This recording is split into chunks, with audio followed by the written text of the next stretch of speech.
Hi, I'm Kat and I play Red. On the back of the Essen hotness, one of the games you have probably seen, but not necessarily even known what it is this. It's Celtae. This is from Pythagoras Games, our friends in Portugal, designed by Orlando Sá, with gorgeous artwork from the Miko. See, I do get his name right sometimes. Let's have a look at it. The Celtae were an early Indo-European people who, from the 2nd millennium BC to the 1st century BC, spread over much of Europe. Their tribes eventually ranged from the British Isles and Portugal to as far east as Transylvania and the Black Sea. Their tribes were eventually absorbed in part by the Roman Empire. In this game, you will lead a tribe of Celtae, farming in order to gather resources to use to build and expand citadels, or convert them into the war effort. Expand your tribe by recruiting new workers, making your actions more powerful, or send them to the Druids Order to convert them into powerful druids. Cleverly manage your workforce to bring glory to your tribe. So we have our main board here. We're set up for 2 players. So we've got our citadels and garrisons blocked off by an imaginary player. And then we only have the right amount of druids and progress tokens and stuff like that is all set up for 2 players.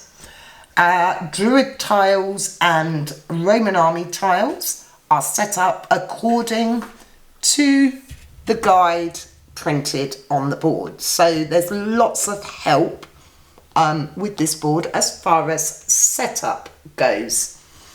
The tiles at the top and bottom by the citadels are placed randomly, as are the progress cards. So there's a selection of progress cards. For 2 players, we're going to have 3 level 2 and 2 level 3, and those have been selected randomly.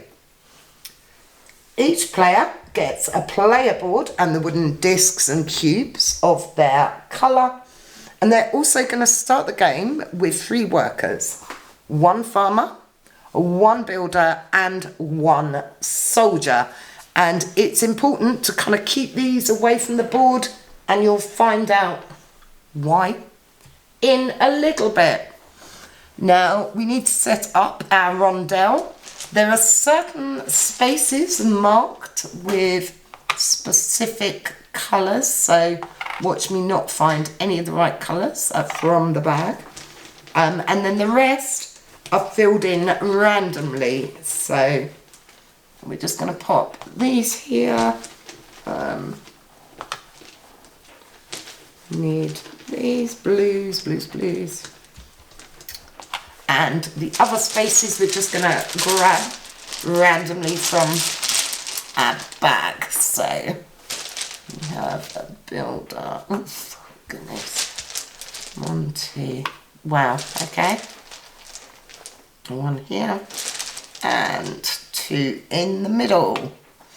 And then our action marker is going to start at this spot here, just south of the river. So, in your turn, you are going to move the action marker in a clockwise direction around the board onto the spaces here. You can move 1 space and you're going to gain a strength, which you'll mark on your board. You can move 2 spaces and neither gain nor lose anything. Or alternatively, you can move 3 spaces at the cost of 3 strength.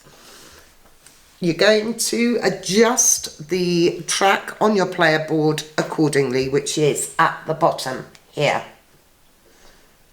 So the first thing you're going to do in your turn is to move the action marker. So let's have a look. I am going to move it here. So I'm going to move it 1 space and gain 1 strength. Now, the first thing you can do is swap one of your active workers, which are my 3 starting workers here, with one worker on the action space that you're choosing to play. Now, if you have a closer look, we can see these arrows. So at this point, I'm connected to both of these spaces. Before doing this, you can choose to spend 1 strength to return all 3 of your workers to the bag and pull 3 random ones out. But I don't want to. So I'm actually going to do an action on this spot, and we'll look at what they do in a minute. But the first thing I'm going to do for now is swap a worker. And I'm going to swap this soldier for a farmer and pop the farmer into my pool. Your pool of active workers is always 3, so keep an eye and make sure you always have 3 workers there. Now, after swapping workers or not, you're going to perform the chosen action. These are farming, which is the green action here, building, the yellow action here, battle, the red action, or recruiting, which is the blue action. Each action space is connected to one or both regions, north or south. So if you'll see, we've got that here, and that's quite important for several things over the course of the game. So at this point, I'm actually going to farm. When you farm, you're going to immediately take the leftmost card of the appropriate market, which in this case is the bottom. So I'm going to take that first card from the market there. So I take the first card into my hand. Then, depending on the number of farmers I have in my active pool and my tribe, which we'll talk about in a bit, I can draw more cards. So I actually have 2 farmers, which means in effect, I have 2 points to spend on cards. And you'll notice the cards have a cost at the top. They're either 1 or 2 to buy. So I have 2 to spend. So I'm actually going to take the 2 orange cards at the cost of 1 each. Now, there is no hand limit, so you can keep taking cards as much as you want. Once I've taken my cards, we're going to slide down and refill the market. Now, my next action is actually going to be the build action, the yellow action. However, I have to move the action marker, so I'm going to move it here. And if you'll notice, there is a farm and build action in both the top and bottom region, which is why we have 2 markets, because each one applies to a different region. So I am going to build.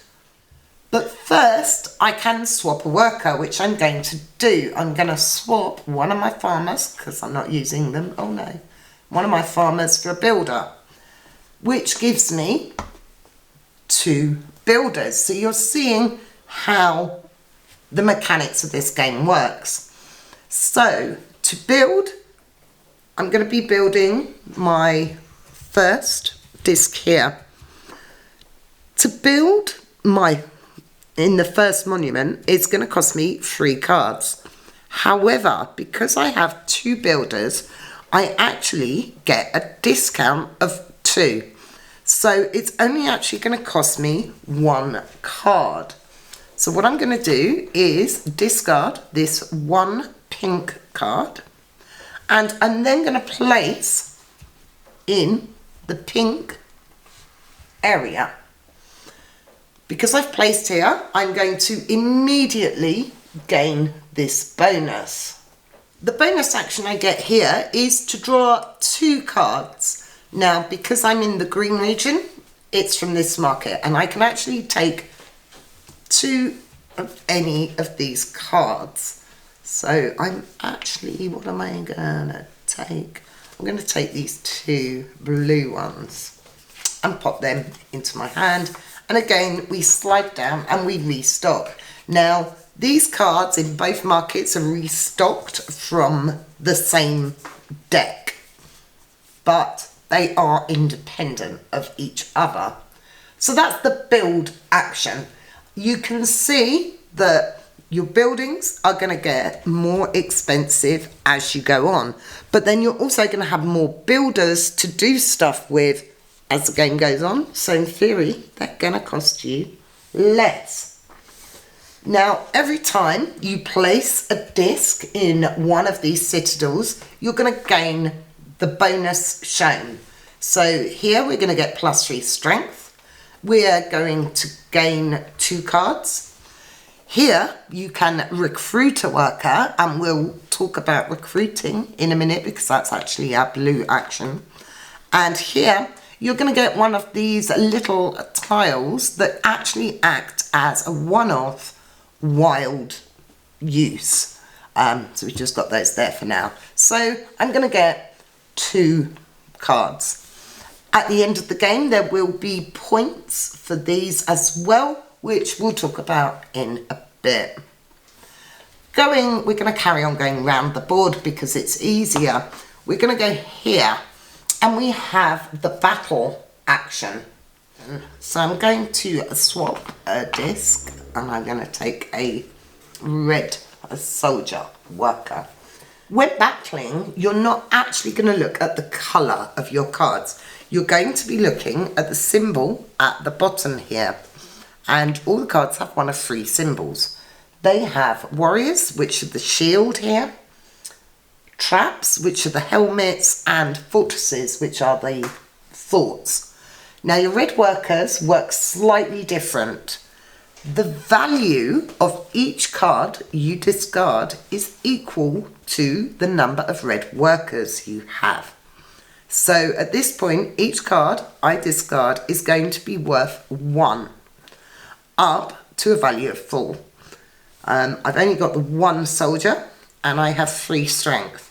And I have 3 strength on my board here, which is a total of, very conveniently, 6.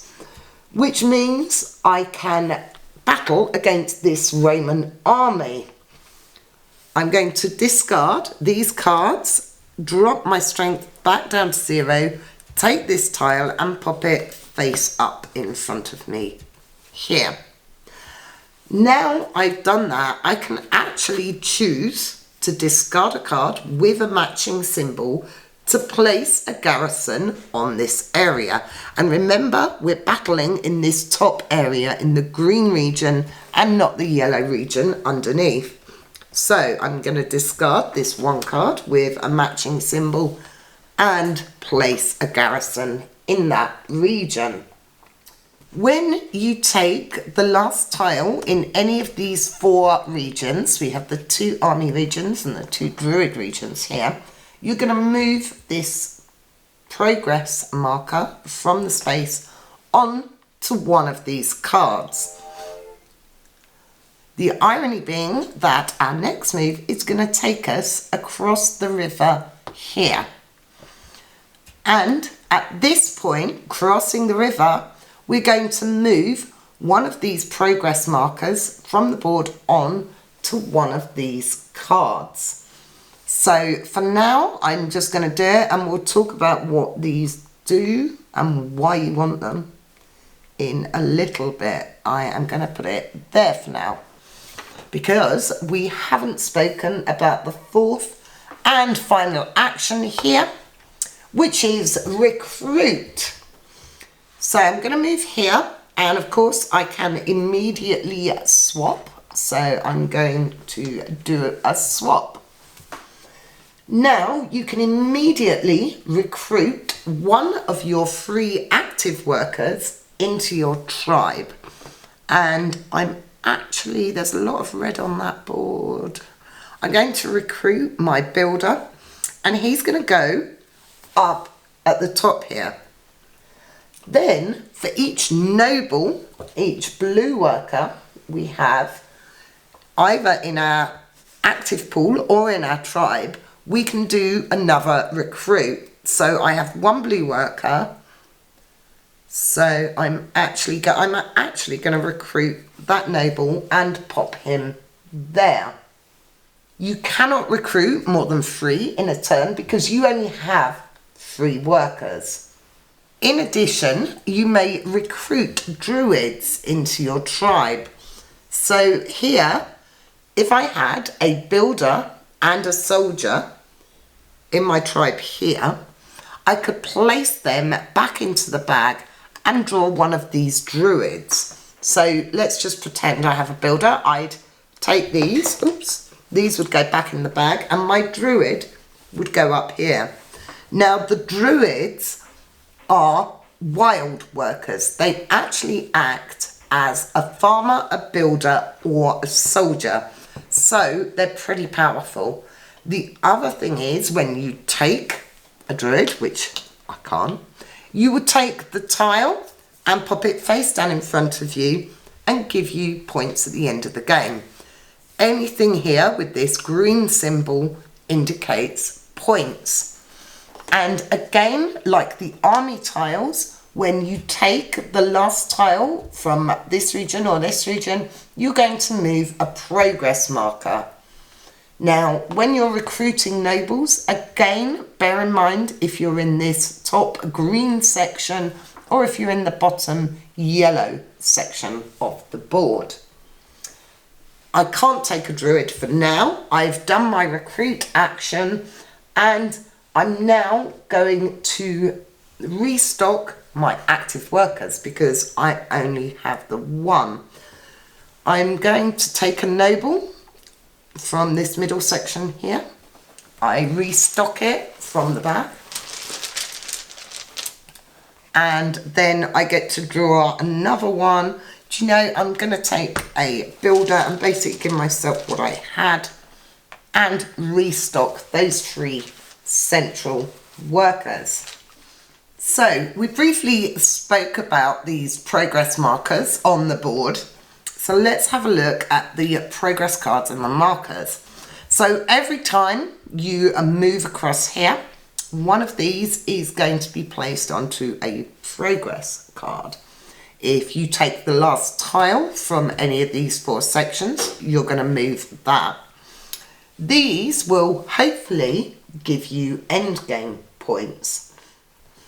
The cards have 1, 2 or 3 spaces for markers and will ultimately score you 1, 2 or 3 points if you meet the card's criteria. So here we need to have recruited the most nobles, and this card's actually 3+, so for a 2-player game we shouldn't have this out, but let's ignore that for now. This card is to have the most discs on the turquoise citadels, and this one is to have the most discs on the purple citadels. Oops, knocking these off. 2 discs on turquoise citadels. Now, this one here, again, refers to the citadels. You remember when I put my token up here, I got this bonus. Now, if green were to come along and place a marker here, they'd get this 2-card bonus. Because they have completely filled the citadel, they'd actually get to take the token as well.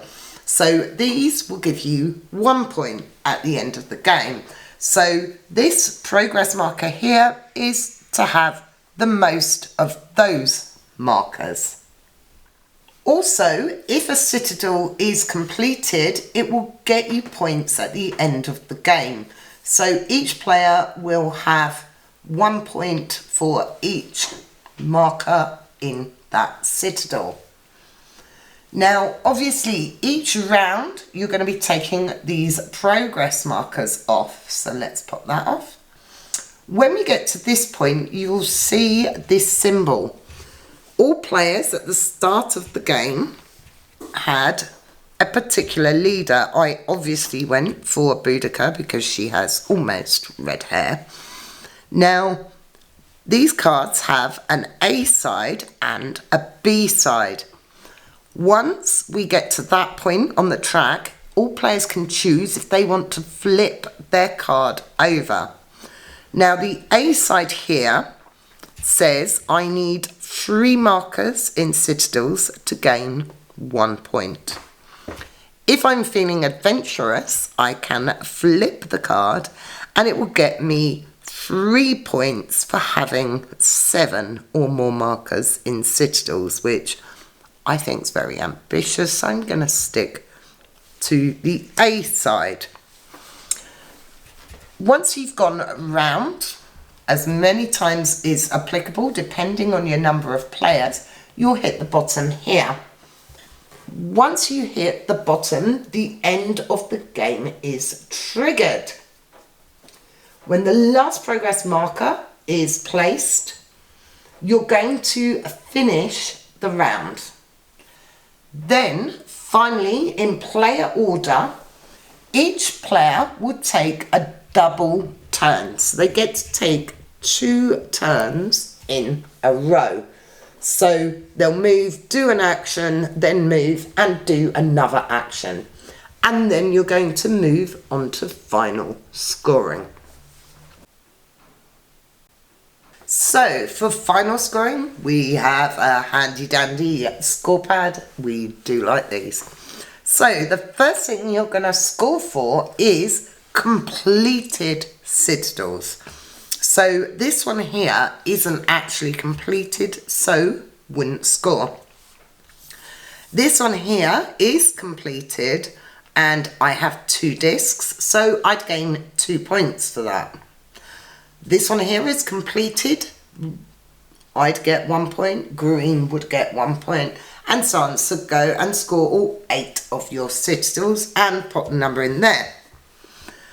The next thing you're going to score is the bonus tiles from citadels. So these little discs, these are worth 1 each, hence 1 on the back of them. The number of points you've got there. Then over the course of the game, the tiles you get are going to be 2 types. You're going to have your druid tiles and your army tiles. And some of these are worth 1 point and some are worth 2. So your druid tile total is going to go there. Your army total is going to go there. Then you're going to score your garrisons. For each area you have a majority in, you're going to gain 1 VP per point. Then you're going to go and look at your player board, because there's a few things on your board that's going to give you points. Workers that you have recruited, once you hit here, you're going to get 1 point, and here you're going to get 1. So I'd get 2 points for workers I'd recruited. I get 1 point for the citadels I built. If I'd managed to get that one out, I would have got 2. And if you get your last garrison out, you'll get a point. So there's a few different things on here. Just look for the symbols and add them up and pop your total in there. The next thing is going to be your strength. Let's pop that there and take some cards. You're going to add your strength plus the number of cards in hand. So if I had 8 strength, 3 cards in hand, it's a total of 11, and you're going to get 1 point for every 5. So here I'd get 2 points.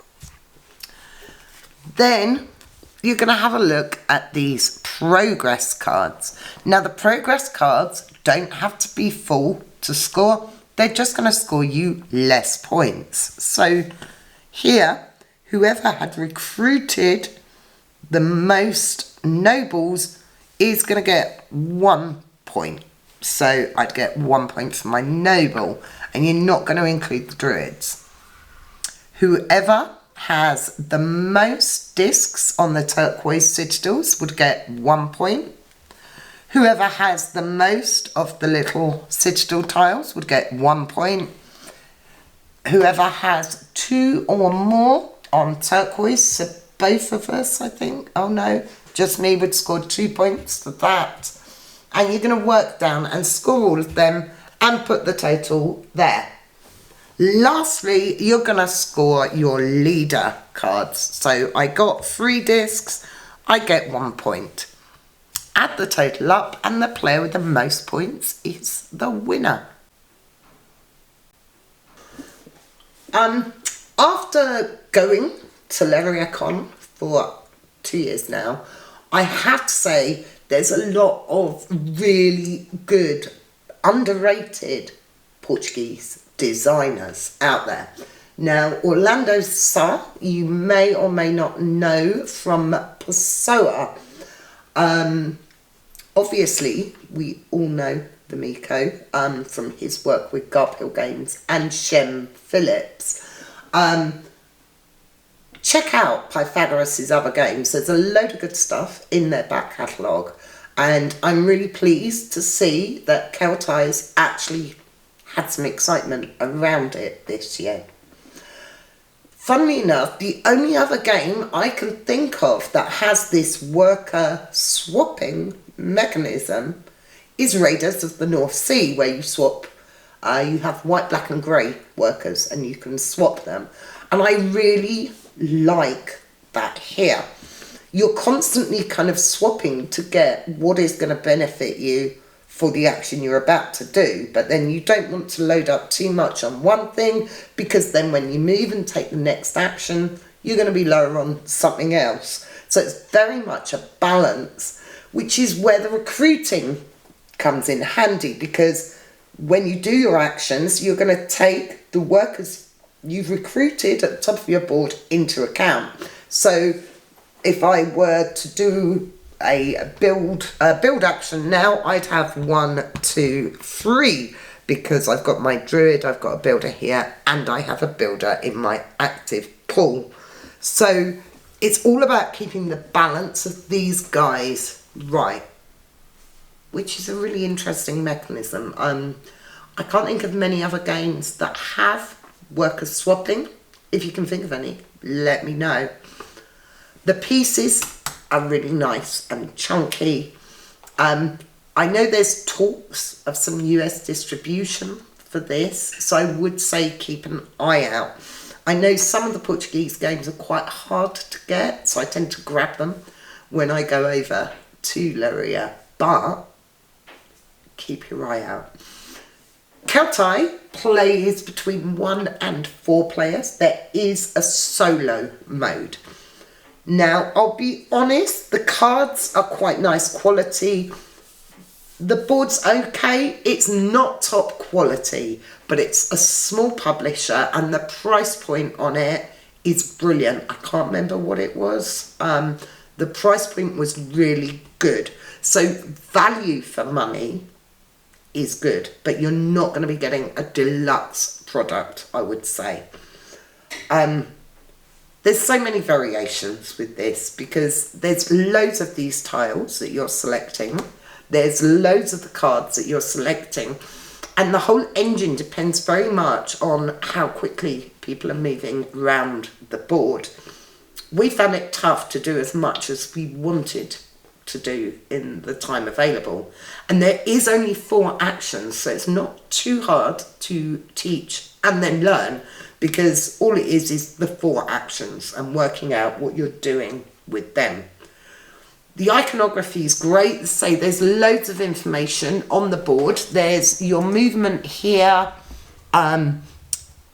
icons for all the different actions. It tells you your tile layout underneath these. So from that point of view, the setup feels quite complex, I think, the first couple of times you do it, and then it's actually pretty easy once you know what everything means. Celtae from Pythagoras Games, it's available now to some degree. Keep an eye out, it will be spreading hopefully. And this artwork is just gorgeous, it's really striking. We actually took this to a friend's house the other night, and everyone who saw it said I'd buy it based on that alone because it's gorgeous. But it's also a great game, so you should buy it for both those things. And of course, we happen to have one very famous Celt on the board. If you have a look, Rob's a bit of an Asterix nerd, so he was quite pleased to see Obelix hidden in the board art there. I haven't found any other little things, but there might be ones that we don't know about, which is quite feasible. I don't know everything, despite what I may say. Celtae, available now. Check it out. I hope you enjoyed this video. If you did, click like, subscribe, share it. Spread the love for the Portuguese. Let's say Pythagoras, I'll definitely want to keep an eye out for. Hopefully this has given them their big break. More games. Come on, you know you want to, guys. Thanks for watching. See you next time. Bye.